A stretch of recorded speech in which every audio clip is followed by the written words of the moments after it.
¿Tú crees que un criminal puede escapar del castigo? ¿Crees que el paso del tiempo borra el crimen?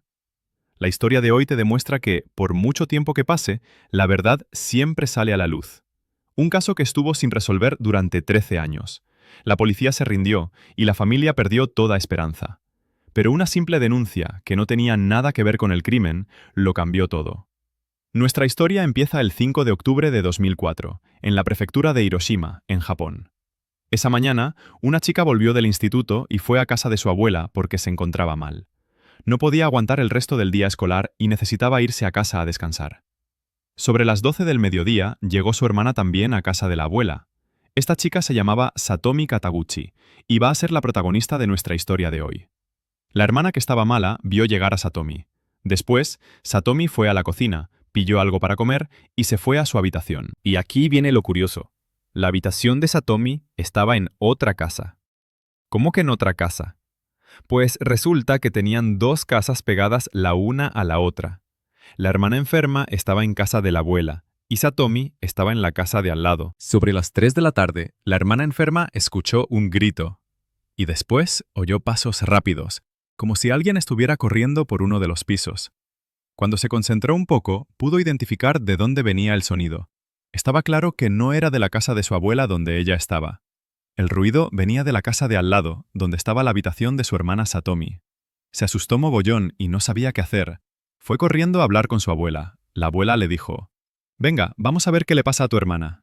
Fueron a la otra casa, entraron y subieron a la habitación de Satomi. En cuanto abrieron la puerta, vieron algo que les destrozó la vida. Vieron a Satomi tirada en el suelo, empapada en su propia sangre, y a un tío de pie a su lado con un cuchillo en la mano. La hermana, al ver esa escena con Satomi en el suelo cubierta de sangre, se quedó paralizada del shock y no pudo hacer nada. Pero la abuela se lanzó contra el hombre e intentó defenderse o atraparlo. Sin embargo, el tío consiguió apuñalar también a la abuela. La hermana de Satomi, al ver a su hermana en el suelo y a su abuela apuñalada delante de sus ojos, pensó: «Ahora me toca a mí». Así que empezó a gritar y salió corriendo de la casa a toda hostia. Salió de la casa corriendo y gritando, y el tío la perseguía con el cuchillo. Pero ella tiró por un lado y él se largó por otro y decidió huir del lugar. La hermana de Satomi gritó en la calle y reunió a la gente. «¡Llamada a emergencias! ¡Hay alguien intentando matarnos!». Avisaron a la policía y llegaron al lugar del crimen. Lo primero que hicieron fue trasladar a la abuela y a Satomi al hospital más cercano. Lo que descubrieron de las heridas: Satomi había recibido 10 puñaladas y ya estaba muerta desde el principio. La abuela tenía heridas graves y profundas, pero tuvo suerte y pudieron salvarla. Cuando la policía empezó a trabajar y a buscar pruebas, lo primero que descubrieron fue que el ataque no fue por robo, porque no faltaba nada. Satomi tenía música puesta, así que estaba claro que no esperaba que nadie entrara así de repente. Pero todo pasó súper rápido, tanto que la hermana oyó los pasos y la carrera. Las pruebas que encontraron en la escena del crimen: una huella de zapato de talla 26 o 27, en medida japonesa. Huellas dactilares en el pomo de la puerta de la habitación de Satomi, que no pertenecían a ningún miembro de la familia. ADN debajo de las uñas de Satomi. Abrieron una investigación oficial con todas las personas cercanas a Satomi, ya fueran vecinos, amigos o familiares. Incluso pusieron un perímetro de seguridad alrededor de la casa para interrogar a todo el que pasara. Cuando preguntaron a la abuela sobre el asesino, no pudo recordar ningún detalle porque sufría de pérdida de memoria. Pero la hermana de Satomi colaboró y les dio una descripción del criminal. Tenía unos 20 y tantos años. Medía aproximadamente 1,65 metros. Era algo corpulento. Tenía el pelo corto y castaño, claramente teñido, no era su color natural. Cara redonda con granos. Con esta información, pudieron hacer un retrato robot del sospechoso y lo difundieron por todos lados, pidiendo a cualquiera que lo viera que llamase a la policía inmediatamente. Buscaron al dueño de las huellas y el ADN en los registros, pero desgraciadamente no encontraron nada. Eso significaba que no tenía antecedentes ni ningún problema registrado. Un mes después del asesinato de Satomi, la policía había interrogado a 110 personas, y todos ellos habían proporcionado 312 pistas relacionadas con el caso. Unos decían que conocían a alguien parecido al retrato, otros que Satomi tenía problemas con fulanito, pero ninguna información sirvió para nada. Los investigadores profundizaron más en el tema de Satomi y empezaron a investigar su pasado, a ver si encontraban enemigos o alguien que quisiera hacerle daño. Satomi era estudiante de instituto, tenía 17 años, y era diferente a las demás chicas. La mayoría de las chicas de su edad solo pensaban en salir, pasárselo bien y trasnochar, pero esta chica tenía la cabeza muy bien amueblada. Tenía 17 años, pero actuaba como si tuviera 30. Una persona madura, sensata y centrada. Cualquiera que la viera diría que tiene 17, pero su forma de actuar decía que tenía 30. Resultó que era una chica pacífica, sin problemas ni enemigos. Para abril de 2005, la policía había asignado 7.400 investigadores al caso de Satomi. Todos esos investigadores interrogando a vecinos y familiares, buscando por todas partes, y todo sin ningún resultado. 2 años después del asesinato de Satomi, en un programa de televisión, invitaron a 2 de los investigadores que llevaban el caso. Hablaron del caso y de cómo no habían podido resolverlo, y mostraron un retrato más claro del asesino. Pero este método tampoco funcionó y no llegaron a ningún resultado.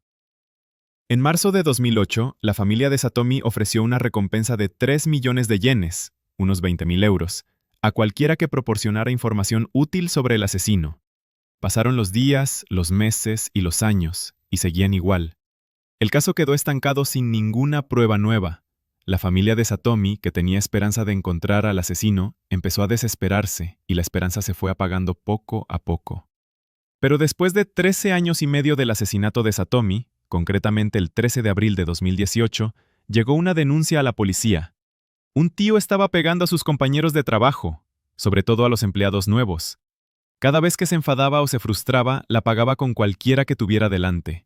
Imagínate que estás currando tranquilamente en el ordenador y de repente, ¡zas!, te llega una bofetada. ¿Qué pasa, tío? Que el hombre está enfadado y descargando su rabia. Sus compañeros no se quedaron callados con este tío pirado, llamaron a la policía, vinieron y lo detuvieron. Se llamaba Manabu Kashima y tenía 35 años. La policía se llevó a este tío junto con los compañeros que habían recibido los golpes a la comisaría para ver si iban a presentar denuncia o a ponerle un pleito, o si querían solucionar el tema allí mismo, en la comisaría. Cuando llegaron allí y se sentaron juntos, Manabu empezó a disculparse con la policía y con sus compañeros. «Os juro que no lo vuelvo a hacer. Os prometo que no se repite. Perdonadme solo esta vez». Sus compañeros lo vieron disculpándose y casi llorando, así que lo dejaron pasar y no presentaron ninguna denuncia ni ningún pleito contra él. Pero ese día, si no fuera por la mirada perspicaz de los agentes, la cosa habría pasado sin más y nadie habría sabido quién cometió el crimen de Satomi. Lo que pasó es que lo vieron nervioso. Estaba sudando a chorros y haciendo movimientos raros con las manos, así, ¿sabéis? Claramente quería salir de allí y escapar de la comisaría lo antes posible. La policía, al verlo así, dijo: «Vale, el tema está solucionado, pero no te vamos a dejar ir así como así. Ven con nosotros». Le tomaron las huellas dactilares. Y no se conformaron con guardarlas, decidieron investigar a ver qué había detrás de este tío. ¿Tiene antecedentes? ¿Problemas? ¿Drogas? A ver qué sale. Cuando buscaron sus huellas, fliparon en colores. Resultó que las huellas de este tío eran las mismas que estaban en el pomo de la puerta de la habitación de Satomi de hace 13 años. Obviamente estaban alucinando y no se lo creían. Dijeron: un momento, parece que hay un error o algo. Vamos a calmarnos y a asegurarnos mejor». Fueron a por el tío y decidieron tomarle una muestra de ADN y compararla con el ADN que habían sacado de debajo de las uñas de Satomi hace 13 años. ¿Y la sorpresa? El ADN coincidía perfectamente. Increíble. Después de 13 años, pillaron al asesino por una simple denuncia de agresión. Si no hubieran sospechado de él, se habría ido tan tranquilo y nadie lo habría sabido nunca. Y hasta el retrato robot que hicieron hace años se parecía a este tío. Manabu estaba listo para salir, volver al curro y seguir con su vida como si nada. «Ven aquí, majo, ¿a dónde vas? Siéntate, te necesitamos un ratito», les dijeron a los que había agredido. «Tranquilos, no os preocupéis, este tío se va a quedar aquí una buena temporada». Empezaron a interrogarlo. Bueno, más bien le soltaron la bomba directamente. «¿Por qué mataste a Satomi?» Al principio lo negó. «¿Quién es Satomi? No conozco a nadie con ese nombre. ¿Y encima me venís con un caso de hace 13 años? No, no fui yo, no tengo nada que ver». Entonces le dijeron: Escucha, encontramos tus huellas en la puerta de su habitación y tu ADN debajo de sus uñas. Confiesa, ¿por qué la mataste?» Manabu, cuando vio que había ADN y huellas y no había escapatoria ni forma de salvarse, confesó. Manabu confesó que, efectivamente, él fue quien mató a Satomi. Antes de saber qué hizo Manabu y qué relación tenía con Satomi, vamos a conocer quién era desde el principio. La madre de Manabu se quedó embarazada de un hombre, y luego se casó con otro hombre diferente. Manabu vivió con su madre y con el marido de ella, nunca vivió con su padre biológico, ni lo conoció. La relación de Manabu con su padrastro era muy mala, no se llevaban nada bien, no había entendimiento entre ellos para nada. Terminó sus estudios desde primaria hasta que se graduó del instituto, y después decidió buscar trabajo en otra ciudad diferente a donde vivían su madre y su padrastro. Ya de por sí los odiaba y quería escapar de ellos. Cuando encontró trabajo en otra ciudad, decidió pasar de su madre y su padrastro y quedarse donde trabajaba, y se fue a vivir en una residencia de trabajadores. El 4 de octubre de 2004, es decir, un día antes del asesinato de Satomi, Manabu tenía 21 años en ese momento. Se despertó, cogió su bici y fue a un supermercado o tienda. Y compró una brújula, y además de la brújula, quiso llevarse un cuchillo de los que se pliegan. En el interrogatorio, dijo que compró el cuchillo porque intentaba, defenderse. Quería tener un cuchillo encima por si lo necesitaba para defenderse. Al día siguiente, que era el 5 de octubre, Manabu estaba paseando en su moto por la calle y vio a unas estudiantes de instituto volviendo de su colegio hacia sus casas. De entre todas esas chicas, su mirada cayó sobre Satomi, porque ella estaba con esas chicas. La vio, le atrajo y empezó a seguir a Satomi de lejos. Una de las razones por las que se quedó mirando a las estudiantes de instituto mientras salían fue, según confesó, que le atraía la ropa del uniforme escolar, le atraía mucho. ¿Y qué relación tiene el uniforme escolar para que le atraigan las chicas? Manabu confesó a los investigadores cuando le preguntaron qué historia tenía con la ropa del instituto, les confesó que era adicto a las películas que ya sabéis cuáles son, que no hace falta decir. Adicto a este tipo de películas, especialmente las que muestran chicas con uniforme escolar. Le atraía este tipo de películas. Por eso le atraían las chicas que llevaban esta ropa. De entre todas esas chicas, todas llevaban uniforme escolar, así que le atraían todas, pero la que más le gustó fue Satomi. El 4 de octubre de 2004, es decir, un día antes del asesinato de Satomi, Manabu tenía 21 años en ese momento. Se despertó, cogió su bici y fue a un supermercado o tienda. Y compró una brújula, y además de la brújula, quiso llevarse un cuchillo de los que se pliegan. En el interrogatorio, dijo que compró el cuchillo porque intentaba, defenderse. Quería tener un cuchillo encima por si lo necesitaba para defenderse. Después de fijarse en Satomi, empezó a seguirla hasta que llegó a donde llegó, a casa de su abuela. Entró en casa de su abuela y, como os dije al principio, primero llegó su hermana porque estaba enferma. Satomi fue a la cocina, cogió algo ligero de comer y luego salió de casa de su abuela y se fue a la casa de al lado. Mientras todo esto pasaba, este tío estaba fuera en su moto vigilando la casa. Vio a Satomi entrar en casa de la abuela y después salir y entrar en la otra casa. Manabu, sin ningún tipo de preparación, sin saber si en la casa había alguien, si estaban sus padres, sus hermanos, un genio azul, le daba igual, decidió irrumpir en la casa donde entró Satomi. Fue y a su manera abrió la puerta, la encontró abierta. No estaba cerrada ni nada, no rompió nada. Entró con toda tranquilidad. Decidió no usar máscara, ni guantes, ni nada de lo que había comprado, que también había comprado estas cosas antes. Decidió no usarlos ¿para qué?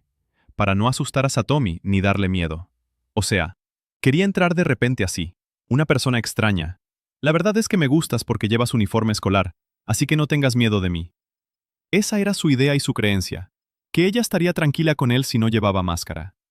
Se fue, subió las escaleras y se dirigió a la habitación de Satomi. Cuando entró allí, la encontró sentada en su cama con música puesta, tranquila. Se giró, y de repente este desgraciado estaba encima de ella, acercándose en silencio con un cuchillo. La amenazó con el cuchillo para que no dijera ni una palabra, ni lo delatara ni nada, para terminar e irse. Mientras se acercaba a ella, y ella lo miraba horrorizada por la sorpresa, por el shock, ¿qué es esto que de repente ha aparecido encima de mi cabeza?, le preguntó. ¿Hay alguien más contigo en casa o estás sola? Satomi no pudo responderle ni nada. Le preguntó otra vez. ¿Estás sola en casa? Satomi asintió con la cabeza. Sí, estoy sola en la casa. Entonces Manabu le pidió a Satomi que se quitara lo que ya sabéis. Venga, quítate esto y tíralo fuera. Por supuesto, aquí Satomi, ¿qué hizo? Se levantó y gritó con todas sus fuerzas, saltó de la cama y empezó a correr gritando con todas sus fuerzas. Y este sonido es el que escuchó su hermana en la casa de al lado. El sonido de un grito repentino y el sonido de pasos o carrera. Manabu, cuando la vio levantarse gritando así y correr y todo eso, directamente sin ninguna discusión empezó a apuñalarla. Dijo, «Esta me va a delatar, esta va a reunir a toda la gente contra nosotros». Empezó a apuñalarla. Como os dije, la apuñaló 10 veces. Después de apuñalarla y caer la chica delante de él ahogada en su sangre, se quedó mirándola. La chica estaba muerta, la miraba y hablaba diciendo, «¿Por qué huyes de mí? ¿Por qué? O sea, solo te dije que te quitaras esto. ¿Por qué huyes?». Mientras estaba de pie encima de ella hablándole mientras estaba muerta, aquí se quedó en shock cuando entró su abuela con su hermana. Y pasó lo que pasó y lo que os conté. La abuela se lanzó sobre él e intentó atraparlo y quitarle el cuchillo, la apuñaló. Y la hermana huyó y él salió detrás de la hermana y huyó del lugar del crimen. Manabu dice que después de huir del lugar del crimen, viajó a la ciudad o zona donde estaba la casa de su familia. ¿Os acordáis de que os dije que pasó de su madre y su padrastro y que ya de por sí los odiaba? Pero esta vez de repente el amor bajó del cielo, volvió con ellos, se quedó con ellos y todo marchó bien. Manabu dice que los primeros meses después de cometer este crimen no se sentía cómodo, no podía dormir ni comer, y su conciencia le remordía más que nada en la vida. Después de que descubrieran todo esto, lo acusaron oficialmente del asesinato de Satomi. E incluso más tarde, cuando empezó su juicio, mencionó en el tribunal que después de cometer este crimen, fue y vio las películas que ya sabéis cuáles son. Pero, ¿no acabas de decir que te remordía la conciencia y no sé qué? ¿Acabas de matar y vas a ver esas cosas? Y en el tribunal mencionó que no se arrepentía de nada de lo que había hecho. Este desgraciado, su situación era deplorable, a veces arrepentido, a veces no sé qué. En fin, dijo en el tribunal, «No me arrepiento y la verdad, ¿queréis la verdad? Yo merezco la pena de muerte». Y les decía eso. Lo que pasó después fue que el 24 de mayo de 2018 se le imputaron los cargos de asesinato, el cargo de intento de asesinato porque apuñaló a la abuela e intentó matarla, y también le imputaron el cargo de agresión sexual. Y esto fue extraño especialmente para los medios de comunicación que cubrían este caso, porque Manabu no agredió sexualmente a Satomi, no la agredió. Entonces, ¿por qué le imputaron el cargo? Tal vez porque tenía la intención de hacerlo, y tal vez porque la mató por culpa de esto, así que dijeron que no importa si lo hizo o no, te vamos a poner este cargo. Y aunque Manabu les decía, merezco la ejecución, ejecutadme, no me importa, la sentencia fue cadena perpetua sin posibilidad de libertad condicional, es decir, en prisión toda su vida, hasta que muera dentro de la cárcel. 13 años. 13 años en los que la familia de Satomi se dormía y se despertaba con una sola pregunta. ¿Quién mató a nuestra hija? 13 años en los que el asesino caminaba libre entre la gente, creyéndose más listo que nadie. Pero al final, una pelea estúpida en el trabajo lo delató. Manabu, que creía haberse librado, acabó encerrado hasta morir. Y las huellas que dejó hace 13 años en el pomo de la puerta son las mismas que lo condenaron. La lección aquí es sencilla. El tiempo no protege al criminal. El tiempo solo retrasa el ajuste de cuentas. Y la verdad, por mucho que intentes enterrarla, siempre sale a la luz. Gracias por ver y nos vemos en la próxima.